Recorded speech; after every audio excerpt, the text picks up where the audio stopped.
Greetings, true believers, and welcome to another deadly episode of History of the Marvel Universe. This week's tale begins with a woman named Elaine Cole.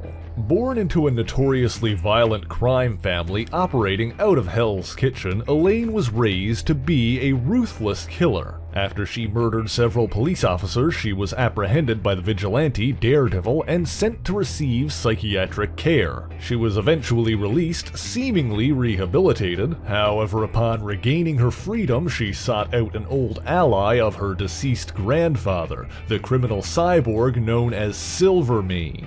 The old mob boss had obtained weaponry similar to that used by the supervillain, the Scorpion, and planned to outfit one of his agents with it. When Elaine contacted Silvermane, he decided that she was the perfect candidate to be the new Scorpion. Taking the name Scorpia, she began working under Silvermane, becoming infamous for her careless and flirtatious attitude. One of her first missions was to capture the cyborg Deathlock so that Silvermane could transfer his own mind into Deathlock's body. While she was successful, when Spider-Man and Daredevil launched an attack on Silvermane's mansion, the old mobster struck Scorpia down in Deathlock's body, attempting to pass as the genuine article. This worked only briefly as the two vigilantes soon deduced what had happened. Scorpia awakened and jumped into the fray, wanting revenge on Silvermane, but Mainframe, an expert hacker in Silvermane's employ, took control of Scorpia's armor and turned her against Spider-Man.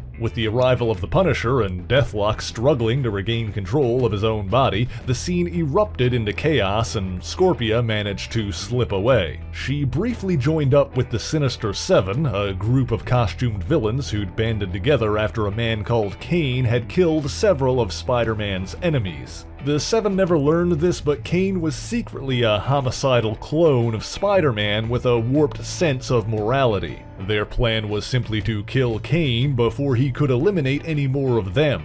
This may even have worked, but Spider-Man arrived on the scene, dressed in the costume of another clone, the Scarlet Spider, and prevented any further bloodshed. Ironically, Scorpia later battled the real Scarlet Spider after he became the new Spider-Man. That time she was defeated and presumably arrested. She laid low for quite some time after this, but eventually returned with an upgraded battlesuit. She took up work as a mercenary and continued to be an occasional adversary to Spider-Man and several others. She has also joined forces with all-female villain teams such as the Doom Maidens, as well as a recent version of the Sinister Six founded by the current Beetle Janice Lincoln. While Scorpia is ruthless and proficient with traditional firearms, it's her Scorpion suit that makes her the most deadly. While it may not look particularly armored, it projects a micro force field around her body, making her more resistant to impact and injury. It also vastly increases her strength, allowing her to lift in excess of 25 tons. Her speed is also increased, but not nearly to the same degree. Her Scorpion gauntlets can generate and fire various kinds of energy, including electricity, laser beams, microwaves, and plasma attacks. And of course, it wouldn't be a Scorpion suit without the prehensile tail. Normally sitting at 4 feet long, Scorpia can extend the tail using its incredible strength to grab or strike her victims. And the end of the tail contains a deadly razor-sharp stinger.